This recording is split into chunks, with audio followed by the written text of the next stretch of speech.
The Catholic Church, for all of its pomp and circumstance and influence, at that time they were the largest landowners in the world, and the wealth and the, as I said, influence. They were they were very rigid, very uncompromising, and had very little compassion, especially for girls and women. Yeah.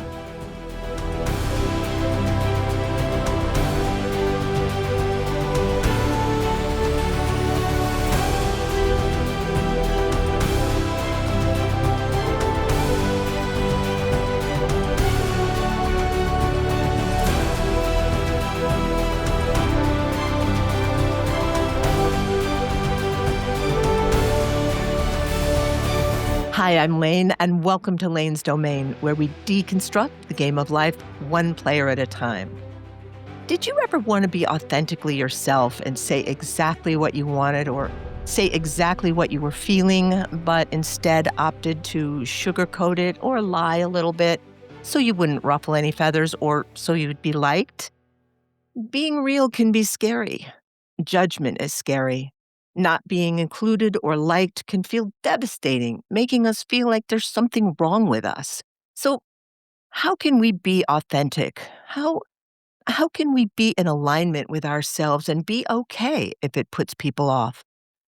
It takes courage and commitment to speak one's truth and to learn how to do that with kindness, without apologies. Today's guest player, Mary Schneider, has bravely risked being authentic throughout her life and paid the price. What was that price? We're going to find out shortly. But she's my hero because she has had the courage to live authentically, while I personally played roles so I could be liked or loved, ultimately betraying myself. But I'm in the process of changing that behavior in my life presently, thank God.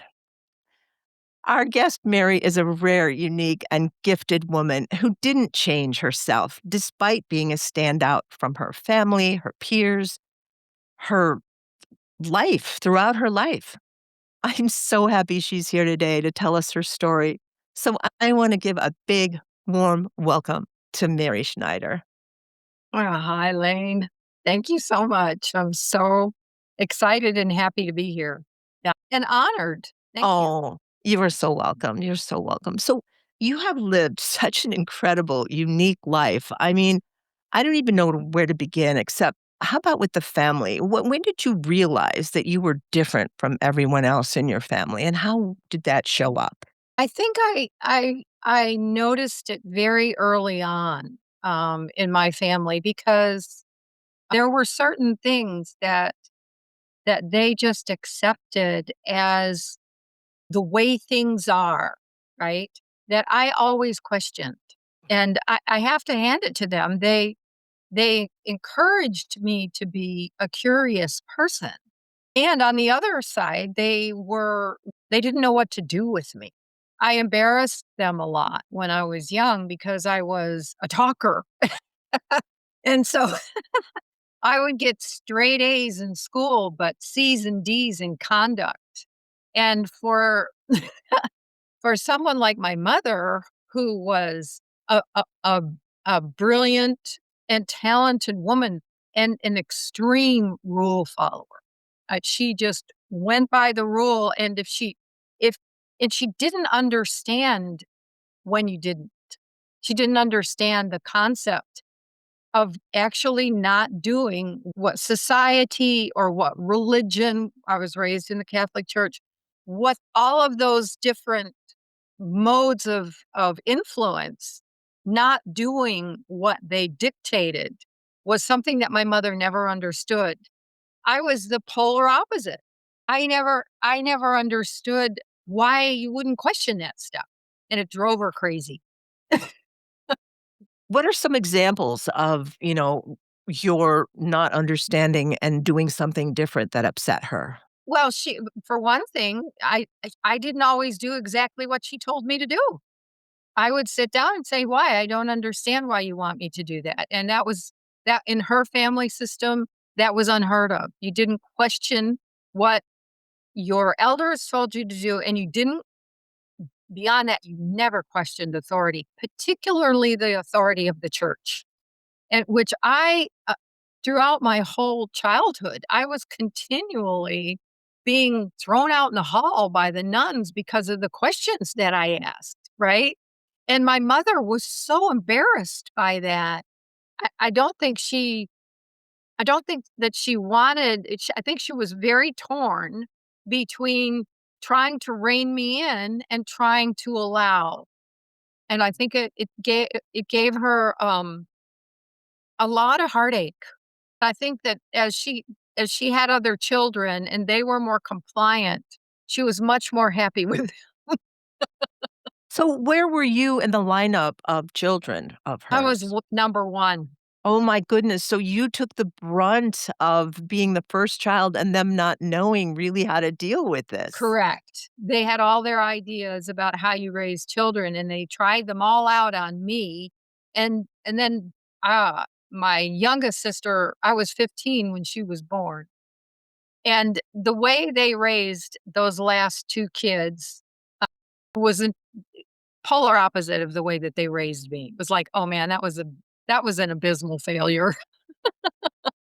So what did they think that you might be a bad influence on your siblings? No, actually, they recognize that I kind of and my siblings recognize I kinda paved the way for them.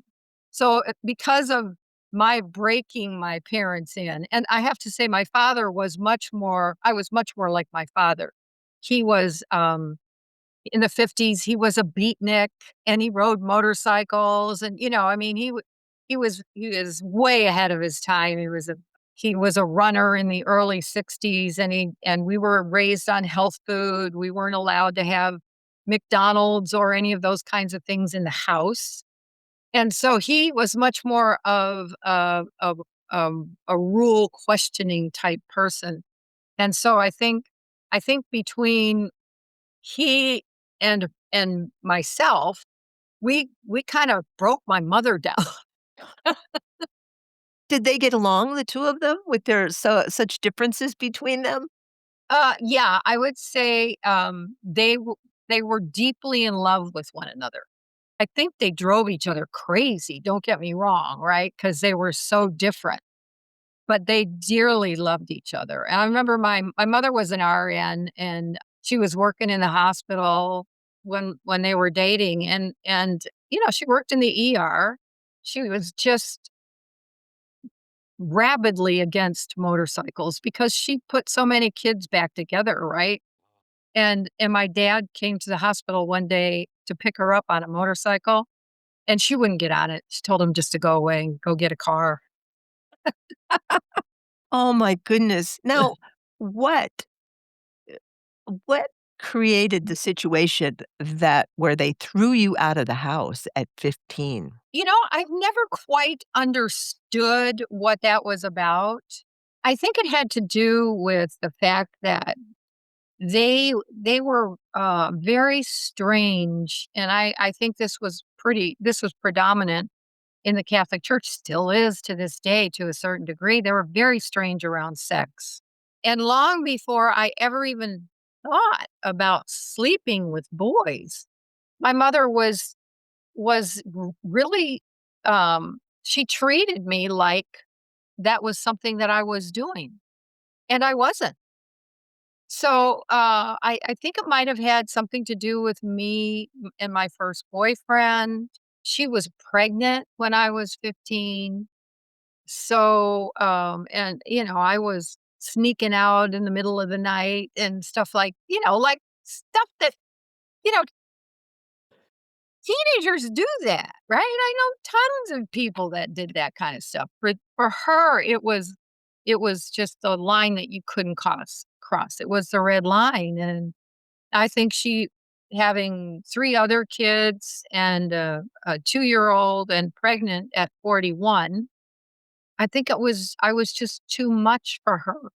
And she decided that some I don't even remember what what was happening at that time that would have caused her to I think I started drinking alcohol in high school when I was like a sophomore.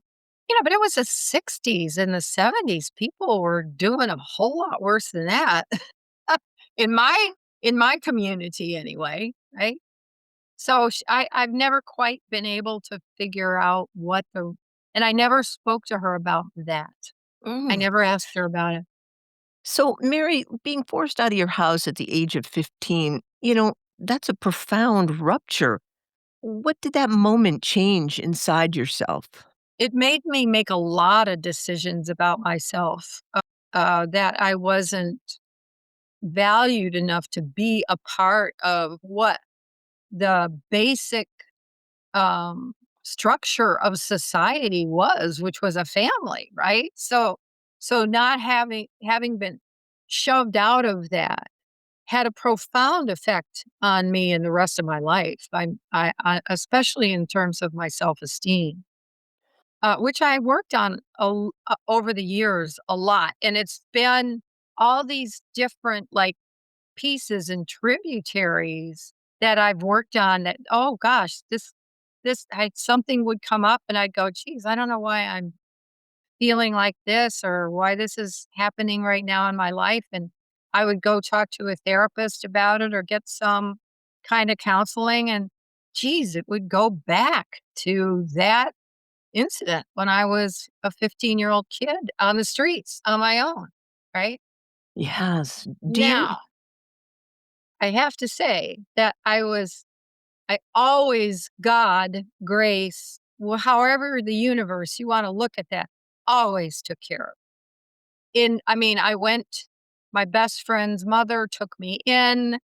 They lived in this palatial home and I had my own room and I did pay them $60 a month to live there when I was 15. Um so I was a very responsible, okay kid in that regard, but they literally rescued me, you know? So, I was very fortunate, and they're still my surrogate family to this day. Wow. Yeah, So that experience, did that make you question who you were, or did it strengthen your sense of self? it did both. It did both. It was such a seminal event in my life. It made me really strong. The relationship I had with my mother, who was difficult, and one of my therapists described her as extreme. She made me really strong. I bumped up against her my whole life, and she just held that space of the women in my mother's family. Well, actually, my father said they didn't have a lot of compassion. And so when I left home and I went to live with this other family, the woman that took me in was the absolute soul of compassion. And she was an amazing person. She had 5 children of her own. She was divorced. She was an equestrian. She flew airplanes. She raced cars. She was voted the most beautiful woman when she went to Michigan State University in the school. She was, and one of the kindest people I've ever known. And Wow. so she taught me. I would be like this Stepford kid watching her. She would be in the living room folding clothes, and then one of the kids would come in and wanna talk to her about something, and she would stop what she was doing, and she would turn to them, and she would give them her full Mm, attention, and I would be like this alien little bird going, "Oh my god." When her children have a question for her, she actually stops and listens, and so having and she was a tower of strength too in another way. Having those 2 really powerful women as an integral part of my childhood had some very interesting, um, ramifications. oh my god, so you could take something from both of them and then actually see the trauma of being thrown out of your house to the gift of living with this angel. Absolutely. this woman, and she was brilliant. I mean, she was a great writer. And she had these kids that were incredibly creative. All of the kids were very creative, and she just nurtured that. One was, I was 15 years old, and we had a video camera in the dining room where we filmed ourselves all the time, just I mean, the video camera was like this big. And it just, um yeah, she was a phenomenal photographer, and her kids had all these creative interests, and she fed them all. Yeah, Oh my god, how and that was a beautiful. beautiful thing to see. Oh, I'm just floored with the beauty of the picture you just painted of her and your life there. Yeah, Um, Now we share something in common. We share a lot of things in common, but one of the things that I wanted to talk about was you went to Catholic school. How was that experience for you? man. I am, as they say, a recovering Catholic, and it's like being an alcoholic, you're always recovering from it. In fact, I was talking to, a therapist of mine not too long ago, and she was saying, "I think you're healing in this direction in a really great way, but I still see you have some of that Catholic stuff in there." Traumatized, like branded. You're branded with it, you know? It's just I have to say that I am grateful, very grateful to the Catholic Church for the value system that they gave me. They inculcated a very strong sense of values, and they also had such beauty. The Catholic rituals, the mass, everything, it was stunning, always stunningly beautiful. And, and then, of course, on Sunday mass was a fashion show. So, all these women with their hats and their velvet coats, and, it was a big deal, but the nuns were a trip to Hollywood. They were just they were so freaking scary. And I can remember having a couple of them that were just absolute angels, like the one I had in 4th grade when John Kennedy was killed. I remember her standing up in front of the class, we were 10, and I remember her telling us about that and just breaking down and sobbing. Sister Thomas More, she was one of the sweetest people I'd ever met in the school system, and she was a brilliant teacher on top of that. And then I had Sister John Michael, and she was the one I had in 7th grade, and she was just I don't know how you would describe this person. She was tall and formidable, and, they wore those long gowns with the wimples and they wore these big, long, things that were like a big, long piece of fabric with a hole in it, and you put your head in it, and then it went down on both sides to the floor. They were literally what they call scapulas. And then they wore these giant rosaries on their waists so that when they walked, you could always get away from them if you were doing something that you shouldn't be doing, because you could hear them. They'd go swish, jiggle, jiggle, jiggle, swish, jiggle, jiggle, jiggle. The habits, the clothing was so voluminous that it made noise as they walked, like a swoosh, and then the rosaries would jiggle, but, Sister John Michael, I always thought maybe she was trying to break my spirit. I don't know what now in retrospect, I don't know what she was doing, but she would not get off of my back. We had to wear uniforms, and I always loved fashion. And so my girlfriends and I, we figured out that these little uniforms, we could make them look better if we wore these white cotton broadcloth suit, male suit type shirts, really well ironed. Underneath the uniform, it popped it a little, right? And I would leave my top button unbuttoned. I mean, it was like this, right? And she would throw me out in the hall for having that top button undone. So tell me about being thrown out in the hall and then over and over again, having your Yeah. desk out there. What Yeah, happened? yeah, and also at the time, it was the time of Twiggy and Jean Shrimpton and Carnaby in London, and it was the '60s, and everybody had long bangs and straight hair, and not too different from what you have now. I mean, it was very beautiful, right? And very stylish. And so I had my hair like that, and they did not like my long bangs. So they they talked to my mother, and this is like my mother actually went along with this, which later on with her younger kids, she would have never allowed this. But this again, I was her first, and um, they they told her that I either had to cut my bangs or put them back every day. And I said, I'm not cutting my bangs for them. Right?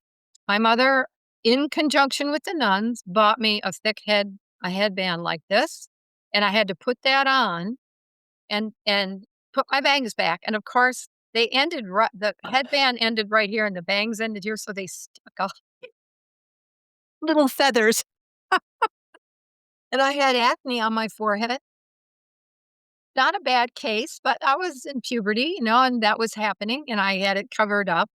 And, they and then I had my desk out in the hall because 'cause they'd throw me out in the hall so much that they eventually put a desk out there for me. So how did you attend class with your desk out in the hall? It was right next to the door, and, I could hear what they were saying, and I would come in, and I would put my headband on with my hair sticking up, and I would sit down at my desk in the hall. Oh my Mary, sitting at that desk outside the classroom is such a literal image of exclusion. What did that experience feel like day I after didn't day? care. You know what, Lane? I was president of the class. For 7 years, it was me and this other dude, Robert Howard. He would win 1 term, I would win the next. Nobody else won in 7 years, and there I was, the president of the class, sitting in the hall in the coats, Oh my god. and I didn't see it at that time as exclusion, right? I just saw it as I couldn't figure out what the hell they were doing. And why would my mother allow that? Why would a parent allow a child? I just was I thought, "Well, there's nothing I can do about this. I'm not gonna let it affect my grades." So So did that push you inward, or did it kind of ignite a defiance in you? oh, definitely created it just fueled any rebellion I ever had. It just Oh my god. So, do you think those moments hardened you, softened you, or both? But I don't think they softened me, Lane. I really don't. I mean, it was it you as a child and those kinds of experiences and that kind of it really was a kind of a trauma. I just I steeled myself, like against that. And I didn't I had no idea what that was actually doing to my heart, Mm, mm. you know, Wow. which which was shutting down Mhm, from mhm. those things. But the Catholic Church, for all of its pomp and circumstance and influence. At that time, they were the largest landowners in the world, and the wealth and as I said, influence. They were they were very rigid, very uncompromising, and had very little compassion, especially for girls Mhm. and women. Yeah. Absolutely. I mean, I remember in my Catholic high school, I went 12 years. Then I I didn't know that. the nuns said, "You're girls, you're not good in math. You're good in English. The boys are good in math." And so, they already had that pre-prejudice, and, so we took that on, and so many other things. Here's one for you. This little bird-like nun is teaching us sex education, and I kid you not, and she said, "You will be married, and you will have to abide by, what your husband wants to do to you. You will hate it. It will be awful, but you have to submit. So and What a I s what a I what a I setup. I know. It's and that stuff stays with you. Like I said, you're branded with it, and you wonder why you behave in certain ways. But I wanna segue over to, your college experiences at university, and, you were doing really well, and you had, if you don't mind, sharing a traumatic experience with someone in the health clinic at your. Yeah, I was molested by, one of the doctors in the health clinic, and, it was it wasn't just him, it was a that situation was magnified a lot in the context of other people that were participating in it, other male people that were participating in it, and, um, and I had, it took me in therapy and maybe 25 years to figure out what kind of an influence that I had on me. So you had mentioned, though, that your schooling and your love of schooling and your, honors and great grades were affected by this trauma, and so how did that change the rest of your time at school? Couldn't go to school anymore. I was so traumatized that my grades started falling. I flunked a class, which Mm, was I flunked accounting, right? Which is like a 5 credit course. It just tanked my mm, GPA.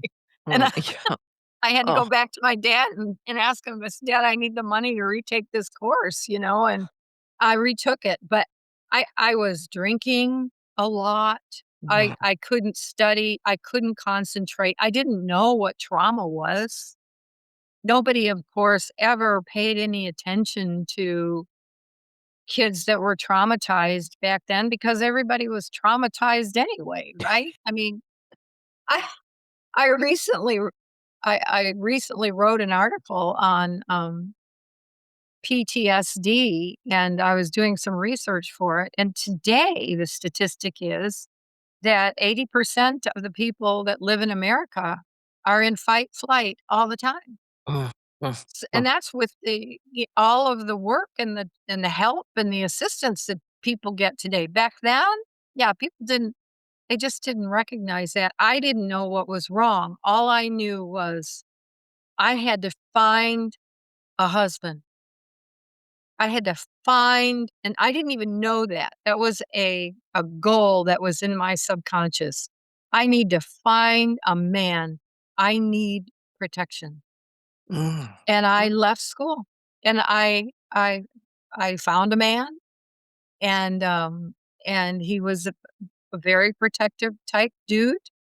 And, we were together for, I don't know, maybe 5 or 6 years. I would try to go back to school. I could never go back. I could never mm, concentrate enough. mm, Yeah. Other people have been traumatized like that. Mine wasn't, that unusual, and were able to go through and push through and, mhm. some of them have PhDs. They've been clients of mine. I couldn't do it. I get that, and so many people don't. I mean, that affects them for the rest of their lives unless they actually work through it somehow. Yeah. And you had a double. There was your goddaughter's grandfather, the same thing when you were in Europe? Another. Oh, yeah. Oh, yeah, that's quite a story, actually. My best friend and her husband were, German, and they had a baby, and they asked me to be her godmother, and in the meantime, they moved to Paris. They were in Austin, Texas, and they moved to Paris. They don't generally do baptisms in Europe until they're older. And so the baby was 2 by the time of her baptism, and so they flew me over there. Her father was a Nazi in the Wehrmacht. He was a translator in France during the war, and at that time, he was probably about 83, and he was totally insane. I mean, it was kinda funny, right? I mean, he would walk up to me and he would go, "I want to carry your purse for you." I go, "Okay, fine." Ew. I'm going to play the piano for you. Oh. And all these people are milling around. I'm going, don't these people think this is weird? You know? And Mm. and so we went out one day and they dropped me off to go over the garage was in the back, and they dropped me and him off to go in the front door up the marble steps. We got to the top of the steps and he turns around and he goes, he's got the key, right? He's got the key. He's putting it in and then he leaves the key and he turns around and I'm like, right here. And he goes, I want to kiss you. And I was Ooh. like, and he's got his lips out, and I'm Ah. like, I'm telling you, that guy that guy is, I swear, Lane, he is lucky to be alive because my first instinct was to pick him up and throw him down those marble stairs, you know? And I don't know how I kept it together not to, having been traumatized before, right? So, we go in and, I'm, like, in PTSD again, right? Just and trying to figure out, "Okay, what do I do here? Who How do I handle this? I don't wanna hurt my best friend and her family," and I just finally said, "Oh, Christ, I'm an American. We don't put up with this stuff," and I went and I told her, my friend, and I told her mother. I told them together, and her mother, this is just so emblematic of that generation. She goes, "Oh, I know, he's just so awful. I took him to Baden-Baden last week, and all he did was chase the women around the pool." And I was Ew. like, "What?" You know, like, It's so gross. awful. And he to me, he was the epitome of a Nazi. He was like, to me, he was the epitome of Hitler's mindset. Hitler's like, "Geez, boys, today it's a beautiful day. Why don't we just take Czechoslovakia?" Right? And he's like, "Geez, this is my daughter's friend. I can just take her body." That Oh. kind, just like, turns out the reason why I wasn't staying at their place, which had a ton of room and I didn't know why, was that they couldn't leave me staying in the house with him. He had attacked their niece the month before. And of course, I was like, "Okay, fine. This is so unacceptable. I can't believe it." So I went and told, and here he is out in the back with these little girls, my goddaughter, all of these little kids running Mm. around, the neighbor kids, and I went and told all the neighbors. Good for you. Oh my god. I mean, I just saw these precious little girls being raped or molested by this crazy old guy that should Ugh. have been in an institution, Yeah. right? There was no question about that. Ugh. And the family just, I don't know why they didn't. What had always been a part of their familial culture and hidden and agreed upon by all of the members of that tribe to keep hidden, I brought up into the open. This is an example of your courage and your bravery and your outspokenness that, you know, you're not conforming. You didn't conform, that whole family conformed to a system of not speaking about this abuse, which just continues it over and over and over Yeah, again. and I was just, there is no way I'm gonna shut my mouth about this. This is Right. not okay because I saw my role as a godmother was to protect this child, Mhm. right? I never did anything else, right, in my life with this kid. That was gonna be it.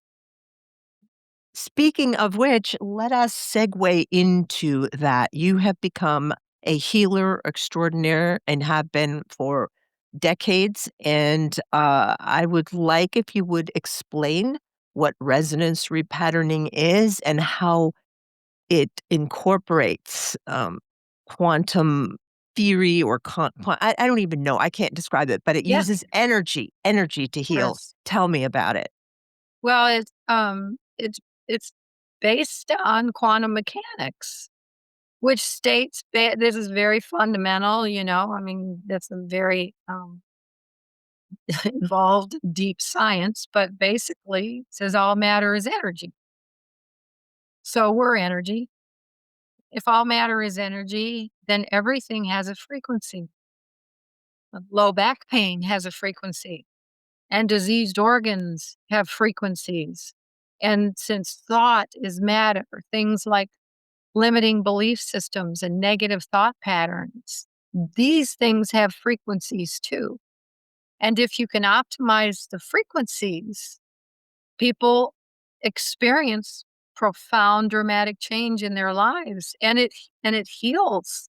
It heals people on all levels: physical, mental, emotional, spiritual, chemical, because basically we say that for every problem or disease or issue that a human being has, there's a structure underneath that. And that structure is specific to that person and their issue. And it's in the subconscious. They're not aware of what this structure is, but the structure is made up of all kinds of beliefs and trauma and decisions and thoughts and negative limiting belief systems and inherited generational behavioral patterns. All of this is underneath this issue. Mm. And we say if you can find the structure of anything, you can switch it. And since the structure is specific or endemic to the individual and their issue, the healing modalities, the things needed to change that structure, switch that structure, and raise someone's vibratory frequency, though that has the healing modalities involved in that have to be specific to that person and their issue. And so we use everything: color, light, sound, music, movement, the Chinese 5-element acupuncture system, the Ayurvedic chakra system, biofeedback, cranial sacral, just all of those energetic modalities, EMDR, all of them. We're trained in all of them to find the exact set of healing modalities that will access that structure, change the frequency involved in it, and raise people's vibrational field. And when that happens, certain certain things, when you reach a certain vibrational range, certain things can't hold anymore. They fall away. Mhm. They just fall away. And then Mm. you'll find when people talk about resonance repatterning, they'll go, "It just went away. It's not there anymore." Yeah. Yeah, it's extremely effective. I've experienced it. All of my family members have been clients of yours, and we all have experienced the absolute miracle of this. And how would people find you if they would like to partake of your amazing services? Oh, well, they can just Google me. I'm in Google. I'm Googleable. So And I you, and I have a website. The name of my company is called Repattern It, and my website is repatternit.com. And what's an interesting thing about that is we just celebrated the 20th. Well, this year I'm celebrating. July 3rd is my 25th anniversary of being in business. oh, Yes. congratulations. Yeah, it's really exciting. So I'm offering people discounted, just making all kinds of offerings in the next few months to help people, just to celebrate, to thank people for their love and their support and their trust in me, and this process. But 20 years ago, I had a documentary filmmaker come in for a session, and she was so blown away by the work that she made a movie out of my practice, and she gave it to me as a gift. And it has the woman who developed resonance repatterning, we filmed her. She's gone now. Brilliant healer, Chloe Wordsworth, and myself, and 12 of my clients, 12 or 13 of my clients on the movie, talking about what resonance repatterning did for them. And there's a 4-year-old kid on there, and they're basically talking about what it did for them and their families. And I've, been honored and blessed to work with people's families like yours, right? With just get Mhm. to know them, having been kicked out of a family. It's always ironic. You've taken on many new families now as a Right. result. So would that movie be on your website to see Yes. Okay. Yes. So that's It's in the about section of the great. website. Yeah. And it's Repatter repatternit.com. Mary, in closing, let me ask you, what words of wisdom would you have for young people or any people today about being yourself, about conforming to society or not, authenticity? What would you like to share? I think that the hero's journey for a human being is to move from the head to the heart and operate from the heart as opposed to what the mind tells us we should think. There's a lot of should up here. I had a spiritual teacher one time, and he gave us 3 basic tenets that he lived his life by, and that was 40 years ago, and I've never forgotten them. In fact, I put them in my newsletter this week. The first one was, "Take care of yourself so you can take care of others." The second one is, "Never should on yourself." And the third one was, "Use everything to your advantage. No matter how challenging or difficult, take it and wring it out and like a washcloth and learn everything you can from it. And if you can imbibe these things, it is a way to help you to operate from the heart as opposed to this head that wants to always maintain control and doesn't really know, right? The heart knows. Mm, So that's beautiful, the beautiful. greatest gift that I've ever been given. Thank you so much, Mary. It has been such an absolute pleasure to hear you share today, and you're so Oh, thank inspiring. you. Thank You're you. welcome. It was a blast. Yeah, thank you for your time and your dedication that you would you of all people I know would put together something like this that would make such a big difference in the world. Oh, thank you. Thank you, Mary. Thank you so much. Yeah, you're welcome. Thank you.